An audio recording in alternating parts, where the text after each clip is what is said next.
ನೋಡಿ, ನಾವು ಈಗ ಸೌಳ ನೀರನ್ನು ಹೊಲಕ್ಕೆ ಹಾಸ್ತೀವಿ.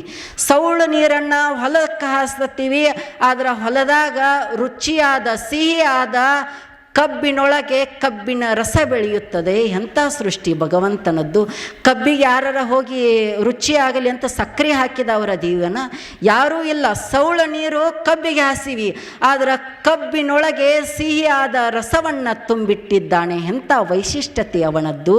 ನಾವು ಭೂಮಿಗೆ ಒಂದು ಕಾಳನ್ನು ಬಿತ್ತುತ್ತೇವೆ, ಆದರೆ ಭೂಮಿಯಿಂದ 1000 ಕಾಳನ್ನು ಹುಟ್ಟಿಸಿ ನಮಗೆಲ್ಲರಿಗೂ ಕೊಡುತ್ತಾನೆ. ಎಂಥ ವೈಶಿಷ್ಟ್ಯತೆ ಭಗವಂತನದ್ದು.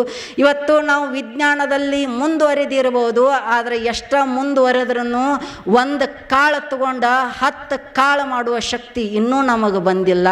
ಆದರೆ ಒಂದು ಕಾಳನ್ನು ಭೂಮಾತೆ ತನ್ನ ಒಡಲೊಳಗೆ ತೆಗೆದುಕೊಂಡು ಸಾವಿರಾರು ಕಾಳುಗಳನ್ನು ನಮಗೆ ಕೊಡ್ತಾಳ. ಎಂಥ ವಿಶೇಷತೆ ಭಗವಂತನದ್ದು. ಬಿದ್ದು ಹೋಗುವ ಈ ಶರೀರದೊಳಗೆ ಜೀವನಾಗಿ ಕುಂತು ನಮ್ಮೆಲ್ಲರನ್ನ ಬೆಳಗುತ್ತಿದ್ದಾನೆ. ಎಂಥ ಶಕ್ತಿ ಭಗವಂತನದ್ದು.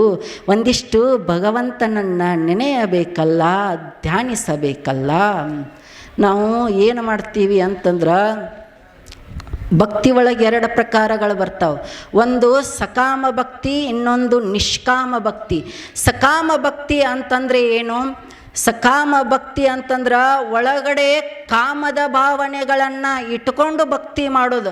ಏ ಭಗವಂತ, ನಾ ಇಷ್ಟು ನಿನಗೆ ಕೊಡ್ತೇನೆ, ನಾ ಇಷ್ಟು ನಿನಗೆ ಕೊಡ್ತೇನು, ನೀ ನನಗಿಷ್ಟು ಕೊಡಬೇಕು ಅಂತ ಹೇಳಿ ಭಕ್ತಿ ಮಾಡೋದು.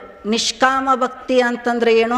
ಭಗವಂತ, ನಾನು ನಿನ್ನನ್ನು ಭಕ್ತಿ ಮಾಡ್ತೇನು, ನೀ ನನಗೆ ಕೊಟ್ಟರ ಕೊಡು, ಬಿಟ್ಟರ ಬಿಡು ಅಂಥೇಳಿ ಭಕ್ತಿ ಮಾಡೋದು. ಹಂಗೆ ಭಕ್ತಿ ನಂಬದು. ಹೆಂಗೆ? ಸಕಾಮ ಭಕ್ತಿ. ಬರ್ತೀವಿ, ದೇವ್ರ ಗುಡಿಗೆ ಬರ್ತೀವಿ, 2 ಊದಿನ ಕಡ್ಡಿ ಹಿಡ್ಕೊಂಡು ಬರ್ತೀವಿ, ಒಂದು ದೀಪ ಹಿಡ್ಕೊಂಡು ಬರ್ತೀವಿ. ದೀಪ ಹಿಡ್ಕೊಂಡು ಬಂದು ಗರ್ಭಗುಡಿಯಾಗ ಹಚ್ತೀವಿ. ದೀಪ ಗರ್ಭಗುಡಿಯಾಗ ಹಚ್ಚಿ ಹೇಳ್ತೀವಿ, ಏ ಭಗವಂತನೇ, ನಾನು ನಿನ್ನ ದೇವ್ರ ಗುಡಿಗೆ ಬಂದನು, ನಾನು ನಿನ್ನ ದೇವರ ಗುಡಿಗೆ ಬಂದು ಗರ್ಭಗುಡಿಯಾಗ ದೀಪ ಹಚ್ಚುತನ ನೀ ಕತ್ತಲ್ದಾಗ ಕೂತಿದ್ದಿ, ಗರ್ಭಗುಡಿಯಾಗ ಬೆಳಕ ಇದ್ದಿದ್ದಿಲ್ಲ. ನಾ ಹಚ್ಚಿದ ದೀಪ ಹಚ್ಚಿದ ಮೇಲತ್ತು ನಿನ್ನ ಗರ್ಭಗುಡಿ ಬೆಳಕಾಗೈತಿ. ಮತ್ತು ನಿನಗೆ ನಾ ಬೆಳಕ ಕೊಟ್ಟನಂದ್ರೆ ನನಗೊಂದಿಷ್ಟು ಏನಾರು ಕೊಡ ಅಂತ ನಾವು ಕೇಳ್ತೀವಿ. ಭಗವಂತಗ ಇಷ್ಟು 5 ರೂಪಾಯಿ ಪಣತಿ ತಂದನು, 2 ರೂಪಾಯಿ ಎಣ್ಣೆ ತಂದನು, 1 ರೂಪಾಯಿ ಬತ್ತಿ ತಂದನು, ಇಷ್ಟು ಖರ್ಚು ಮಾಡಿ, ರೊಕ್ಕ ಖರ್ಚು ಮಾಡಿ ನಾವೊಂದು ದೀಪ ತಂದ ನಿನ್ನ ಗರ್ಭಗುಡಿಯಾಗ ಹಚ್ಚಿ ನಿನ್ನನ್ನು ಬೆಳಕಿನಲ್ಲೇ ಇಡುವಂತೆ ನಾನು ಮಾಡಿದ್ದೇನೆ. ಮತ್ತು ಇಷ್ಟು ಮಾಡಿ ನೀ ಏನಾರ ಒಂದಿಷ್ಟು ಕೊಡು ಅಂತ ನಾವು ಕೇಳ್ತೀವಿ. ಆದರೆ ವಿಚಾರ ಮಾಡಿ ನೋಡಿ, ಭಗವಂತ ಸೂರ್ಯ ಚಂದ್ರರೆನ್ನುವ 2 ಆರದ ದೀಪಗಳನ್ನು ಹಚ್ಚಿ ನಮ್ಮ ಮಧ್ಯೆ ಇಟ್ಟಿರುವನು. ಎಂದರ ಒಂದಿಷ್ಟು ಏನಾರ ನನಗೆ ಕೊಡು ಅಂತ ಎಂದರ ಕೇಳ್ಯಾನ? ಎಂದೂ ಕೇಳಿಲ್ಲ. ಆರದ ದೀಪಗಳನ್ನು ಹಚ್ಚಿಟ್ಟಿದ್ದಾನೆ, ಆದ್ರೆ ಎಂದರ ಒಂದಿಷ್ಟು ಕೊಡು ಅಂತ ಕೇಳಿಲ್ಲ. ಅವನಿಗೇನು ಬೇಕು ಅಂತಂದ್ರೆ ನಮ್ಮ ಹೃದಯ ಮಂದಿರದಲ್ಲಿ ಒಂದಿಷ್ಟು ಅವನ ನೆಲೆಸಕ್ಕೆ ಜಾಗ ಕೊಟ್ಟರೆ ಸಾಕು, ಆನಂದವಾಗಿ ಬಿಡುತ್ತಾನೆ.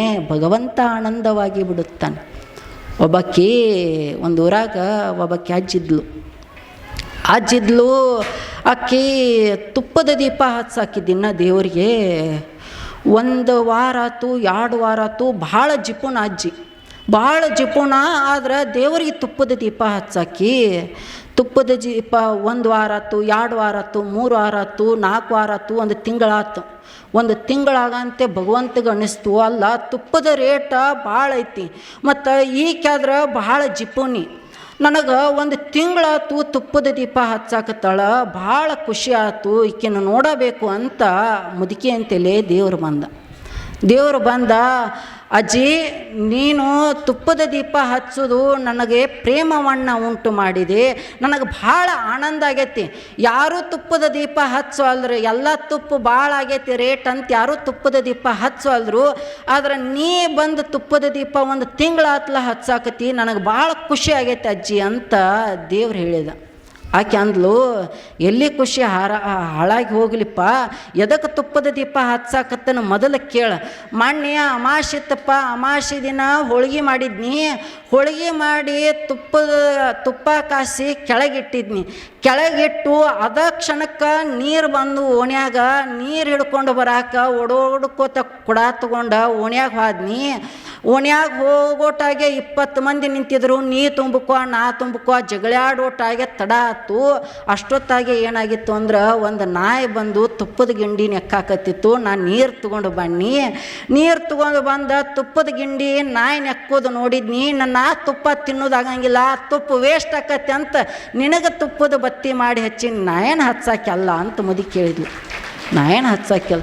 ಮತ್ತು ಬರೋದು ಬಂದಿಪ್ಪ, ಏನೋ ಹೆಂಗಾರ ಒಟ್ಟು ತುಪ್ಪದ ಬತ್ತಿ ಹಚ್ಚಿನತ್ತು ಬರೋದು ಬಂದು 2 ತಿಂಗಳಾಯ್ತು. ಈ ಸರ್ಕಾರದವ್ರು 2,000 ರೂಪಾಯಿ ಗೃಹಲಕ್ಷ್ಮಿನ ಕೊಟ್ಟಿಲ್ಲ, ಅದಷ್ಟು ಬರೋ ಹಂಗಾರ ಮಾಡಿ ಹೋಗು ಅಂತ ಅಂದ್ಲಾಕಿ. ದೇವ್ರು ಏನು ಮಾಡ್ಬೇಕು, 2,000 ರೂಪಾಯಿ ಬರೋ ಹಂಗೆ ಮಾಡ್ಬೇಕಾ ನಾವು? ಅಂದ್ರೆ ನಮ್ಮ ಭಕ್ತಿ ಹಿಂಗೆ, ನಾ ಇಷ್ಟು ಕೊಡಾಕತ್ತನಪ್ಪ, ನಾ ಇಷ್ಟು ಕೊಟ್ರೆ ನೀ ಇಷ್ಟು ಕೊಡಬೇಕು ನನಗಂತ ಹಿಂಗೆ ಕಾಮದ ಭಾವನೆಗಳನ್ನು ಇಟ್ಕೊಂಡು ಭಕ್ತಿ ಮಾಡುವವರು. ಈ ಭಕ್ತಿ ಎಂದಾದರೂ ಭಗವಂತನಿಗೆ ಪ್ರಿಯ ಎನಿಸುವುದೇನು? ಒಂದಿಷ್ಟು ನಿಷ್ಕಾಮ ಭಕ್ತಿ ಇರಬೇಕಲ್ಲ, ಭಗವಂತನಿಗೆ ನಾವು ಮಾಡುವ ಭಕ್ತಿ ಪ್ರಿಯ ಎನಿಸಬೇಕಲ್ಲ. ಹಾಗೊಂದಿಷ್ಟು ಭಕ್ತಿಯನ್ನು ಮಾಡುವುದನ್ನು ಮನುಷ್ಯ ಕಲಿಯಬೇಕಲ್ಲ.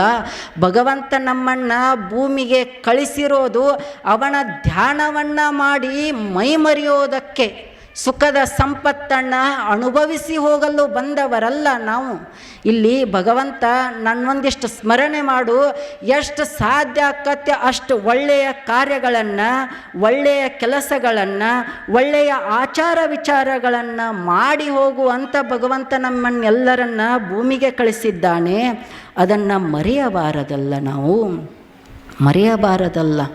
ಸುಮ್ಮನೆ ನಾವು ಮಾಡ್ತೀವಿ, ತಪಸ್ಸನ್ನು ನಾವು ಮಾಡ್ತೀವಿ, ನಾವು ದೇವರ ಪೂಜೆ ಮಾಡ್ತೀವಿ, ನಾವು ಭಗವಂತನನ್ನು ಒಲಿಸ್ಕೊಳ್ಬೇಕು ಅಂತ ಮಾಡ್ತೀವಿ. ಆದ್ರೆ ಎಂಥ ಕೆಟ್ಟ ಭಾವನೆಯಿಂದ ಭಗವಂತನ ಬಳಿಗೆ ಹೋಗುತ್ತೇವೆ, ಭಗವಂತನನ್ನು ಪ್ರಾರ್ಥಿಸುತ್ತೇವೆ ಅಂತಂದ್ರೆ, ಒಂದು ಊರಾಗ 2 ಸ್ವಂತ ಅಣ್ಣ ತಮ್ಮ ಇದ್ದರು. ಸ್ವಂತ ಅಣ್ಣ ತಮ್ಮ ಅಂತಂದ್ರೆ ಗೊತ್ತಾಕತಿ, ಕಾಕ ದೊಡ್ಡಪ್ಪನ ಮಕ್ಕಳಲ್ಲ, ರಕ್ತ ಸಂಬಂಧಿಗಳು, ಒಂದೇ ರಕ್ತ ಹಂಚ್ಕೊಂಡು ಹುಟ್ಟಿದವರು ಅಣ್ಣ ತಮ್ಮ ಇದ್ದರು. ಅವರಿಗೆ ಭಗವಂತನನ್ನು ಒಲಿಸ್ಕೋಬೇಕಂತ ಇಚ್ಛೆ ಆಯ್ತು. ಭಗವಂತನನ್ನು ಒಲಿಸ್ಕೋಬೇಕಂದ್ರೆ ಏನು ಮಾಡಬೇಕು? ತಪಸ್ಸು ಮಾಡಬೇಕು. ನಾವಿಬ್ಬರು ಸೇರಿ ತಪಸ್ಸು ಮಾಡೋಣ ಅಂತ ನಿರ್ಧಾರ ಮಾಡಿದರು ಅಣ್ಣ ತಮ್ಮ. ಅವಂದು ಗುಡ್ಡದ ಮೇಲೆ ಕೂತ, ಇವೊಂದು ಗುಡ್ಡದ ಮೇಲೆ ಕೂತ ತಪಸ್ಸಿಗೆ ಕೂತರು. ಭಾಳ ವರ್ಷ, 10-12 ವರ್ಷ ತಪಸ್ಸಿಗೆ ಕೂತರು. ತಪಸ್ಸಿಗೆ ಕೂತ ತಕ್ಷಣ ಭಾಳ ಬಡತನ ಐತಿ, ದೇವರನ್ನು ಪ್ರಾರ್ಥಿಸಿಕೊಂಡು ಬಿಡೋಣ, ದೇವರು ನಮ್ಮ ಹತ್ರ ಬಂದ ತಕ್ಷಣ ನಮ್ಮ ಬಡತನ ಎಲ್ಲ ನಿವಾರಣೆ ಆಗಿಬಿಡುತ್ತೆ, ದೇವರನ್ನು ಕೇಳಿ ಬಿಡೋಣ ಅಂತ ತಪಸ್ಸು ಮಾಡಾಕತ್ತಿದ್ರು ಇಬ್ಬರು ಅಣ್ಣ ತಮ್ಮ. 10-12 ವರ್ಷ ಕಳೀತು. ಅವಾಗ ದೇವ್ರಿಗೆ ಅನಿಸ್ತು, ಅಲ್ಲ ಪಾಪ ನನ್ನ ಭಕ್ತರು ಇಷ್ಟು ದೊಡ್ಡ ಘೋರ ತಪಸ್ಸು ಮಾಡಾಕತ್ತಾರ, ಒಂದು ದಿವಸ ಎದ್ದು ಅಳಿಗಾಡಿಲ್ಲ, 10-12 ವರ್ಷ ಒಂದೇ ಕಡೆ ಕೂತ್ಕೊಂಡು ಬಿಟ್ಟಾರ, ಮತ್ತು ಕೇಳೇ ಬಿಡೋಣ ಅವರಂತೇಳಿ ಹೋಗಿ ಅವ್ರಿಗೆ ಅಷ್ಟು ಏನಾರು ಆಶೀರ್ವಾದ ಮಾಡಿ ಬರೋಣ, ವರ ಕೊಡೋಣ ಅವರಿಗೆ ಅಂತ ದೇವ್ರಿಗೆ ಅನಿಸ್ತು. ಬಂದ ದೇವರು ಮೊದಲ ಅಣ್ಣನಂತೇಳಿ ಬಂದ. ಅಣ್ಣನ ಕೇಳಿದ, ಇಲ್ಲಪ್ಪ, ಮತ್ತು ನಿನ್ನ ತಪಸ್ಸಿಗೆ ನಾನು ಒಲಿದಿದ್ದೇನೆ, ನಿನ್ನ ಭಕ್ತಿಗೆ ನನ್ನ ಮನಸ್ಸು ಸೋತು ಬಿಟ್ಟಿದೆ, ನಿನಗೇನು ಬೇಕು ಕೇಳಪ್ಪ, ನಾನು ಕೊಡ್ತನು ಅಂತ ಭಗವಂತ ಅಂದ. ಅವಾಗ ಇವ ಅಂದ, ಇಲ್ಲ ಮತ್ತು ನಮ್ಮ ತಮ್ಮ ಚಿಕಡೆ ಗುಡ್ದಾಗ ಕೂತಾನ, ಮೊದಲು ಅವನ ತಲೆ ಹೋಗ್ಯವೋ ಮೊದಲು ನನ್ನ ತಲೆ ಬಂದಿವೋ ಅಂತ ಕೇಳಿದವ.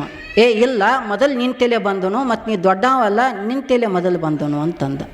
ಇವ ಅಂದ, ಮತ್ತು ನಾ ಏನಾರ ಕೇಳಿದ್ನಂದ ನನಗಿಂತ ಹೆಚ್ಚು ಅವ ಕೇಳಿದಂದ ಅವ ಸಾವುಕಾರ ಕಂಡ್ಲ, ಹೆಂಗೆ ಮಾಡಲಿ ಅಂತಂದಿವ. ನಾ ಏನಾರ ಕೇಳಿದಂದ ಹಿಕ್ಕಟ್ಟ ಅವನ ತಲೆ ಹೊಕ್ಕಾನ, ಮತ್ತು ನನಗಿಂತ ಹೆಚ್ಚು ಬೇಡಿಬಿಟ್ಟಂದ ನನ್ನ ತಮ್ಮ ಶ್ರೀಮಂತ ಆಗಿಬಿಟ್ಟಾನಲ್ಲ, ಹಂಗೆ ಬ್ಯಾಡ ಅಂತಂದು ವಿಚಾರ ಮಾಡಿದ. ಒಂದಿಷ್ಟು ಕೂತು ವಿಚಾರ ಮಾಡಿದ, ಭಗವಂತನೇ, ನನಗೇನು ಬೇಕು ಅಂತಂದ್ರೆ ನನಗೆ ಮೊದಲು ನನ್ನ ತಲೆ ಬಂದು ನಂದ ಪಾಳೆ ಐತಿ, ಆದ್ರೆ ನಾ ಏನು ಕೇಳ್ತಾನೆ ಅಷ್ಟು ಮಾಡ್ಬೇಕು ನೀನು ಅಂತಂದ. ಆಯ್ತು ನೀ ಕೇಳು, ನಿನಗೆ ವರ ಕೊಡಾಕ ನಾ ಭೂಮಿಗೆ ಬಂದದ್ದು ಅಂತಂದ. ಅವಾಗ ಇವಂದ, ಇಲ್ಲ ಹಿಕ್ಕಟ್ಟ ನನಗೆ ಕೇಳಿದ ಮೇಲೆ ನನ್ನ ತಮ್ಮನ ತಲೆ ಹೊಕ್ಕಿ ಅಲ್ಲ, ನನ್ನ ತಮ್ಮ ಏನು ಬೇಕಂತ ಬೇಡ್ತಾನಲ್ಲ ಅದ್ರ 2 ಪಟ್ಟು ನನಗೆ ಕೊಟ್ಟು ಬಿಡು ಅಂತ ಇವಂದ. ಅವ ಏನು ಕೇಳ್ತಾನೆ ಅದ್ರ 2 ಪಟ್ಟು ಕೇಳಿದ್ರೆ ಅವನಕ್ಕಿಂತ ಹೆಚ್ಚು ಶ್ರೀಮಂತ ಅಕ್ಕನಂತ ಇವನ್ ತಲೆಯಾಗ ಅಣ್ಣಂತೆ. ಆಯ್ತು ತಥಾಸ್ತು ಅಂತಂದ ಭಗವಂತ ತಮ್ಮನಂತಕ್ಕೆ ಹೋದ. ಇನ್ನೊಂದು ಗುಡ್ಡದ ಮೇಲೆ ತಮ್ಮ ಕೂತಿದ್ದ. ತಮ್ಮನ ಕೇಳಿದ, ಏನು ಬೇಕು? ನಿನ್ನ ಭಕ್ತಿಗೆ ನಾನು ಒಲಿದಿದ್ದೇನೆ, ಏನು ಬೇಕು ಕೇಳು ಭಕ್ತ ಅಂತ ತಮ್ಮನ ಕೇಳಿದ. ತಮ್ಮ ಅಂದ, ಅಲ್ಲ ಮತ್ತು ಮೊದಲು ನನ್ನ ತಲೆ ಬಂದಿಯೋ ಇಲ್ಲಿ ಮುಂದಿನ ಗುಡ್ದಾಗ ನಮ್ಮ ಅಣ್ಣ ಕೂತಿದ್ದ ಅವನ ತಲೆ ಹೋಗಿ ನನ್ನ ತಲೆ ಬಂದಿಯೋ ಅಂತ ಕೇಳಿದ. ಅವಾಗ ಅಂದ ಭಗವಂತ, ಇಲ್ಲ ನಿಮ್ಮ ಅಣ್ಣನಂತೆ ಹೋಗಿದ್ದೆ, ಅವ ದೊಡ್ಡವಲ್ಲ, ಅದಕ್ಕೆ ಅವನ ತಲೆ ಹೋಗಿ ನಿನ್ನ ತಲೆ ಬರಾಕತ್ತನು ಅಂತಂದ. ಇವು ಕೇಳಿದ ವಿಚಾರ ಮಾಡಿ, ಅಲ್ಲ ಮತ್ತು ಹಂಗಂದ್ರೆ ನಮ್ಮ ಅಣ್ಣ ಏನು ಕೇಳ್ಯಾಣ, ಮತ್ತು ಅವ್ನು ಕೇಳಿರ್ಬೇಕಲ್ಲ, ಅವ್ನು ಏನು ಕೇಳ್ಯಾಣ ಅಂತಂದೆವು. ಇಲ್ಲ ನಿನಗೇನು ಕೊಡ್ತಾನಲ್ಲ ಅದ್ರ ಡಬಲ್ ಅವ್ನು ಕೊಡು ಅಂತಂದಾನ. ಹಿಂಗಂದಾನ, ನನಗಿಂತ ಹೆಚ್ಚು ಸಾವ್ಕಾರ ಆಗವ.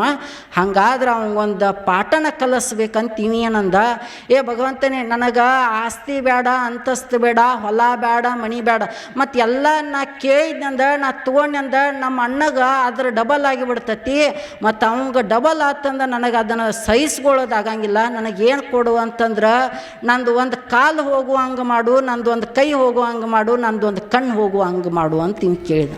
ಅವನದೇನಾಗಿತ್ತು, ಎರಡು ಹೋಗಿದ್ದು.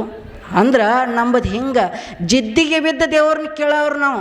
ಜಿದ್ದಿಗೆ ಬಿದ್ದ ನಮ್ಮ ತಮ್ಮಗೆ ಅಷ್ಟು ಕೊಟ್ಟರೆ ನನಗಿಷ್ಟು ಕೊಡು, ನಮ್ಮ ಅಣ್ಣಗೆ ಅಷ್ಟು ಕೊಟ್ಟರೆ ನನಗಿಷ್ಟು ಕೊಡು ಅಂತ ಜಿದ್ದಿಗೆ ಬಿದ್ದು ಕೇಳೋದು. ಇದೇನು ಭಕ್ತಿ ಎನಿಸಿಕೊಳ್ಳೋದೇನು? ಒಂದಿಷ್ಟು ಇರಬೇಕಲ್ಲ, ಒಳ್ಳೆಯ ಭಾವನೆ ಒಳಗೆ ತುಂಬಿರಬೇಕಲ್ಲ.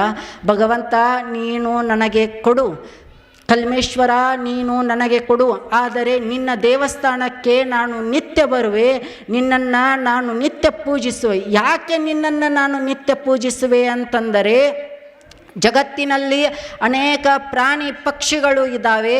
ಆ ಎಲ್ಲ ಪ್ರಾಣಿ ಪಕ್ಷಿಗಳ ಮಧ್ಯೆ ನನ್ನನ್ನು ಮನುಷ್ಯನನ್ನಾಗಿ ಹುಟ್ಟಿಸಿದ್ದೀಯಲ್ಲ, ಅದಕ್ಕಾಗಿ ನಾನು ನಿನ್ನನ್ನು ಪೂಜಿಸುವೆ. ನೋಡಿ ಎಂಥ ನಮಗೆ ಕೊಟ್ಟಿದ್ದಾನೆ ಭಗವಂತ, ಕೃಪಾ ಮಾಡಿದ್ದಾನೆ. ಮನುಷ್ಯ ಜನ್ಮವನ್ನು ನಮಗೆ ಕೊಟ್ಟಿದ್ದಾನೆ. ಇದೇನು ಸಾಮಾನ್ಯ ಅಂತ ಮಾಡಿರೇನು ಮನುಷ್ಯ ಜನ್ಮ?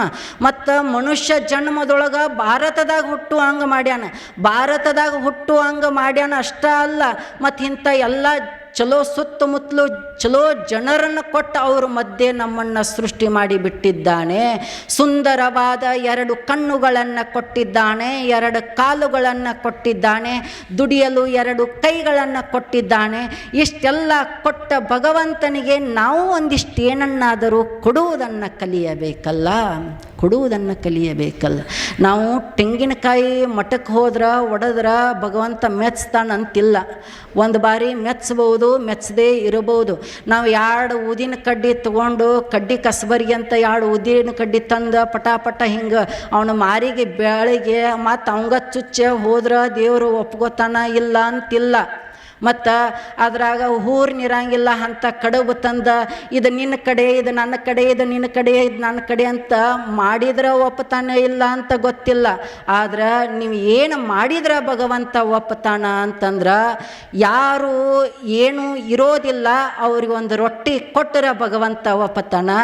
ಯಾರು ದುಃಖದಾಗ ಕೈ ತೊಳಿತಿರ್ತಾರ, ಸದಾಕಾಲ ದುಃಖದಲ್ಲೇ ಇರ್ತಾರ, ಅವ್ರಿಗೊಂದೆರಡು ಸ್ಫೂರ್ತಿಯ ಮಾತುಗಳನ್ನು ನಿನ್ನ ಜೊತೆಗೆ ನಾ ಅದನ್ನು ನೀ ಯಾಕಿಷ್ಟು ದುಃಖ ಮಾಡ್ಕೊಳ್ತೀಯ ಅಂತ ಅವ್ರಿಗೊಂದಿಷ್ಟು ಸ್ಫೂರ್ತಿಯ ಮಾತುಗಳನ್ನು ತುಂಬಿದ್ರೆ ಅದ್ರಾಗ ದೇವ ನೆಲೆಸುತ್ತಾನೆ. ಮನಸ್ಸನ್ನು ಕಲ್ಮಶದಿಂದ ತೊಳೆದುಕೊಂಡು ಶುದ್ಧ ಮನಸ್ಸನ್ನು ಇಟ್ಟುಕೊಂಡರ ಭಗವಂತ ನಮ್ಮನ್ನು ನೆನಿತಾನ.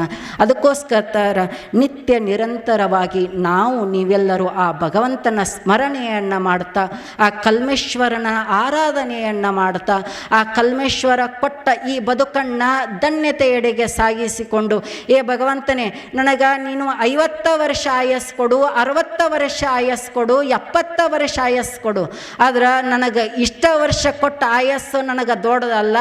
ಆದ್ರೆ ನನಗೆ ಆಯಸ್ಸು ಇರುವವರೆಗೂ ನಿನ್ನ ಕಾರ್ಯವನ್ನು ನಾನು ಸದಾ ಮಾಡುವೆ, ನಿನ್ನನ್ನೇ ನಾನು ಸ್ಮರಣೆಯನ್ನು ಮಾಡುವೆ ಅಂತ ಯಾವ ಮನುಷ್ಯ ಹೋಗ್ತಾನೆ ಅವನು ಶ್ರೇಷ್ಠ ವ್ಯಕ್ತಿಯೇ ಆಗುತ್ತಾನೆ, ಅವನು ಮುಕ್ತನೇ ಆಗುತ್ತಾನೆ, ಅವನು ಶ್ರೇಷ್ಠ ಭಕ್ತನೇ ಆಗುತ್ತಾನೆ ಅಂತ ಹೇಳ್ತಾ, ನಾವು ನೀವೆಲ್ಲರೂ ಆ ಭಗವಂತನನ್ನು ಕಲ್ಮೇಶ್ವರನನ್ನು ನಮ್ಮ ಹೃದಯ ಮಂದಿರದಲ್ಲಿ ತುಂಬಿಕೊಂಡು ಧ್ಯಾನವನ್ನು ಮಾಡ್ತಾ ಮಾಡ್ತಾ ಆನಂದವಾಗಿ ಜೀವನವನ್ನು ಕಳೆಯೋಣ ಅಂತ ಹೇಳ್ತಾ ಇಂದಿನ ನನ್ನೆರಡು ತೊದಲು ನುಡಿಗಳನ್ನು ಎನ್ನ ಗುರುದೇವರ ಪವಿತ್ರ ಪಾದಗಳಿಗೆ ಅರ್ಪಿಸಿ ಎಲ್ಲರಿಗೂ ವಂದನೆಗಳು.